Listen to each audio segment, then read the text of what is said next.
Welcome the Pakistani family. तो कैसे हैं आप सब? मेरा नाम जाद है यार। भाई साहब, भारत ने आज भारत के अंदर से बंगाली एम्बेसडर को पिछवाड़े पे लात मार के फेंक दिया सीधा बांग्लादेश। एम्बेसडर को निकाल दिया है आज भारत से। मतलब कि आज बंगालियों तुम्हारी मुंह पर काला धब्बा पड़ चुका है इस दुनिया में कि भारत जैसे महाशक्ति से आज तुम्हें पिछवाड़े पे लात कंप्यूटर भी उठा के बाहर फेंक दिया। सही किया ना। कचरे को भारत को चाहिए कि जो कचरा है उसको उठा के बाहर मारे। और जो इंडियन स्टेप लिए एकदम नहीं। आप आगे देखते हो तो तुम भाई से लिया किस तरह। तो कौन करते start. Bangladesh's interim government has issued orders to recall envoys of 5 countries to Dhaka, including the High Commissioner to India. Because Bharat के साथ रिलेशनशिप मैनेज नहीं हो पा रहा है, दैट इज वाई इस मेजर डिप्लोमेटिक रिशफल को रखा गया। भारत में जो बांग्लादेश के एनवॉय हैं अभी वो रिकॉल किए जाएंगे। बांग्लादेश की सरकार मोदी साहब से जैसे बार बार मिलने की कोशिश कर रही है, तो क्या वो माफी मांगना चाहती है? क्या मालदीव की तरह बांग्लादेश पे एहसास हो गया कि वो इंडिया के बगैर नहीं चल सकते? और जिस तरह से नारे लगाए जा रहे हैं, ऐसे लग रहा है बहुत जल्द मोहम्मद यूनुस को यहाँ से जाना पड़ेगा। बांग्लादेशीज ऑल्सो सम पीपल, ये जब हुआ था उनका शेख हसीना के टाइम, उनकी एम्बेसी के पास गए थे, सबको मतलब वार्निंग लेटर मिल गया। This is not our circus, this is not our monkey. तुम्हारी लैंड में कुछ हो रहा है तो भैया तुम जाके उधर जो करना है करना, हमारी कंट्री में तुम गंद मत मचाओ। Bangladesh has been turning to East Pakistan and clearly Bangladesh as a country is not able to handle this narrative right now. एक हफ्ते के अंदर अंदर दुबई से 3000 पाकिस्तानियों को डिपोर्ट किया गया। क्या कहना चाहेंगे? एक तरफ अमेरिका है जिसने इंडियंस के लिए 2.5 लाख वीजा खोल दिए हैं। अफगानी कह रहा है कि हमें इंडियन डॉक्टर, इंडियन इंजीनियर चाहिए। क्या मुसलमान as a block of power emerge कर रहे हैं दुनिया में, जो वर्ल्ड वॉर 3 आपने करनी है या होगी? क्या है मुसलमानों को के पास लड़ने के लिए? किसी के पास न्यूक्लियर वेपन्स हैं, किसी के पास इंटरकॉन्टिनेंटल बैलिस्टिक मिसाइल है। थोड़ा सा वेट कर लें, साल 2 साल का आपको श्रीलंका और बांग्लादेश और अफगानिस्तान जैसे मुल्कों ने भी आपको वीजा नहीं देना। जो आपकी हालत, बिल्कुल हालात ऐसे ही पैदा हो रहे हैं। बिल्कुल, अभी भी अफगानी हमें इतने आसानी से वीजा नहीं देते। नहीं। नमस्कार दोस्तों, अब भारत ने एक बड़ा कदम लिया है बांग्लादेश के खिलाफ, और वो ये है कि अब भारतीय सरकार बांग्लादेश का जो एनवॉय भारत में रहता था उसे बाहर निकाल करके फेंकने जा रही है। क्योंकि दोस्तों लगातार भारत और बांग्लादेश के रिलेशंस खराब होते जा रहे हैं, जहां बांग्लादेश भारत के खिलाफ एक्शंस लेता जा रहा है, और यहां तक कि बांग्लादेश भारत को पैसे भी नहीं दे रहा है जो उसने उधार लिए थे, और फिर उधार में बिजली लिए थे।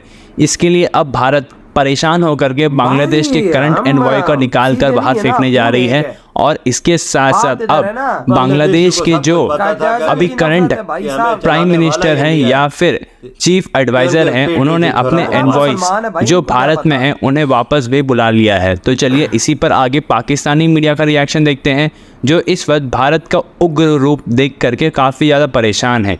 अगर आपको हमारा ये वीडियो पसंद आए तो वीडियो को लाइक करें और हमारे चैनल को सब्सक्राइब कर ले। वहाँ की जो स्टैब्लिशमेंट है उनको भी वो बंदा चाहिए जो इन्वेस्टमेंट लेके आए। उनकी वजह से तो अभी जो यूनुस साहब हैं, जो उसने अपने डिसीजन लिए, जो फैसले किए, इस तरह तो जिस तरह ये अडानी साहब हैं या और लोग हैं, ये तो अपनी इन्वेस्टमेंट निकाल लें तो फिर बांग्लादेश में रह क्या गया? बल्कि बांग्लादेश में हमारे पाकिस्तानी लोगों ने काफ़ी इंडस्ट्री बनाई है वहाँ पे।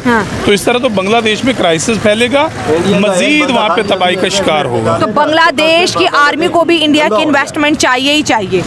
वो तो पहले भी कर रहे हैं और मजीद भी करेंगे। तो फिर इंडिया के खिलाफ नारे क्यों लगाए थे, जिसका इंडिया को आपको देखे बड़ा दुख है कि भाई हमने इनको पाला, हमने इनको हर चीज़ दी, वीज़ा दिए, इनके ऊपर इतनी हमने जो है नवाजिशें की, और बदले में इन्होंने इंडिया के खिलाफ नारे लगाए, बदले में इन्होंने गद्दारी के नारे लगाए। जिस तरह एक छोटे से बच्चे को वालिदैन पालते हैं, तो कल को वालिदैन के सामने उठ के खड़ा हो जाए तो वालिदैन बर्दाश्त करेंगे?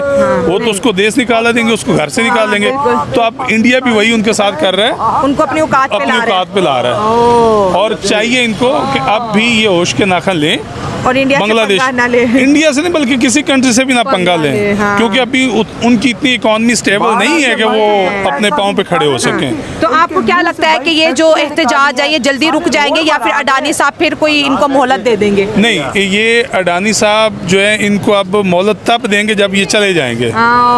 उससे पहले इनकी अब चूंकि ऐसी वजह नहीं बन रही कि जिसकी वजह से वो टिक पाए यूनुस भाई। सर, इंडिया इतना पावरफुल कैसे हो गया इकोनॉमिकली, पॉलिटिकली, हर फोरम पे उसकी बात चलती है, बांग्लादेश जैसे मुल्क की नाक की नकीरें निकलवा दी दुनिया है। की 5वीं बड़ी इकॉनमी इंडिया है। हाँ बिल्कुल, इंडिया 5वीं बड़ी इकॉनमी है। एग्री, हाँ। और अब देखें लोग बाहर की जो कंट्री है वो इंडिया में आके इन्वेस्टमेंट कर रहे हैं, एग्री एग्री, हाँ। क्योंकि उन्होंने अपने जो लोगों को टैक्स फ्री मतलब कुछ टैक्स में छूट दी हाँ, है, बिल्कुल। वो अपना उनको बिजनेस का मौका दिया है कि आए आप इन्वेस्टमेंट करें, हम आपके लिए हर लिहाज से आपके साथ खड़े हैं। और वहाँ की इन्वेस्टमेंट, वहाँ पे लोग जाके इन्वेस्टमेंट कर रहे हैं और उनका मुल्क खुशहाल हो रहा है दिन ब दिन। अभी आपने देखा होगा एक दो दिन पहले इंडिया ने बयान दिया कि अगर पाकिस्तान हमारे साथ दोस्ती रखे तो इनको IMF से कर्जा लेने की जरूरत ना पड़े। तो इसका मतलब ये कि वो हमें ही कह रहे हैं। हालांकि आप देखिए पाकिस्तान वो मुल्क है जो कि कुछ साल पीछे चले जाएं तो ये कर्जा देने वालों की लिस्ट में था। जर्मनी, जापान को इंडिया, ये पाकिस्तान ने कर्जा दिया। आज हम बाहर के मुल्कों से कर्जा ले रहे हैं। कोई भी बड़ा कंट्री है उसके मफाद के साथ या उसके अगेंस्ट जाएंगे तो वो वक्ती तौर पे आपको दबाने की कोशिश करेगा। उसके सबसे जो एक सॉलिड वेपन होता है उसके पास वो इकोनॉमिक होता है कि आप इकोनॉमिकली जो किसी को वीक कर लें या सैंक्शन लगा दें उस पर। भाई आजकल की मेन पावर ही यही है, इकोनॉमी पावर। अबे मुझे समझ नहीं आती है इन पाकिस्तानियों पे। साले तुम लोग बोलते हो इंडिया आगे कैसे निकल गया। इंडिया आगे निकला है मेहनत करके। हराम खोरो तुम्हारी तरह नहीं है कि कटोरे पकड़ के लोगों से भीख मांग रहा है और सोच रहा है कि कुछ पैसे आएंगे तो हम खाएंगे। उन्होंने आज से 30 साल पहले मेहनत करना शुरू कर दी थी। IIT की यूनिवर्सिटीज लगाई, एजुकेट अपने लोगों के लिए किया। तुम्हारी तरह मदरसा छाप नहीं है। उन्होंने वहां के मदरसों में भी एक रूल डाल दिया है कि भाई मॉडर्न एजुकेशन दोगे तो तुम्हारे मदरसे चलेंगे, नहीं दोगे तो बंद। इधर बोलते मदरसा तो पहले, बकाया एजुकेशन बाद में, तो तुम्हारा देश घंटे का आगे जाएगा। और तुम ये बात करोगे भाई साहब हमारा देश भिखारी कहां से बना। भिखारी क्यों बना, वजह क्या है?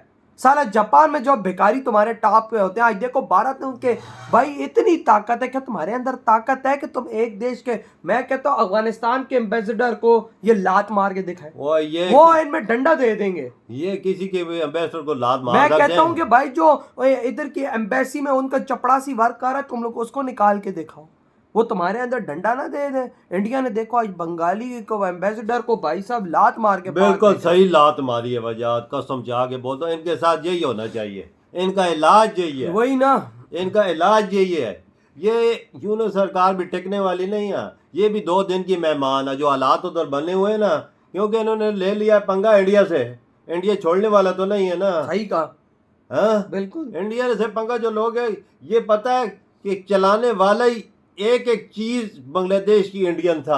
जाहिर बात है, एक चीज। आज भाई उन्होंने इनके मुंह के अंदर से सारी इन्वेस्टमेंट निकाली और इन कचरे को रोड पर ले आए। आज देखो बांग्लादेश में हजारों लाखों लोग निकले में, फैक्ट्रियां बंद होने, हजारों फैक्ट्रियां निकल गई, 1000 फैक्ट्रियां इंडिया में इस टाइम शिफ्ट हो चुकी और सारे मजदूर रोडों पे निकले हुए हैं यार, सारे हजारों लाखों लोग। और आज फटका क्या दिया क्या एम्बेसडर को जैसी लात मारी सीधा बंगाल फेंका जा पानी के खड्डे में। ओ भाई साहब, भाई इंडियंस ये वही हमारी वाले मुसलमान हैं, ये तुम लोग इन पे एतबार ना करो। वजात बाप होता है। हम 2 बच्चे थे, बांग्लादेश और पाकिस्तान। इंडिया हमारा बाप था, हमने भी टक्कर ली, खड्डे में गए थे, उन्होंने भी आप लिए थे, अब उनका भी सत्यानाश हो गया। वही ना भाई साहब, वही असल चीज ये है, बाप से कोई भी पंगा नहीं ले सकता। और इधर हमारे लोग, ओ भाई इंडिया आगे कैसे निकल गया। वो इंडिया ने तरक्की की है यार, उन्होंने दिन रात मेहनत की है। वो रातों को उठ के मेहनत करने वाले लोग, और हम हराम खोर रात को सो के उठ के कटोरा पकड़ के भीख मांगने वाले। उनका वजीर आजम मोदी 20-20 घंटे काम कर रहा है मुल्क के लिए, 20-20 घंटे,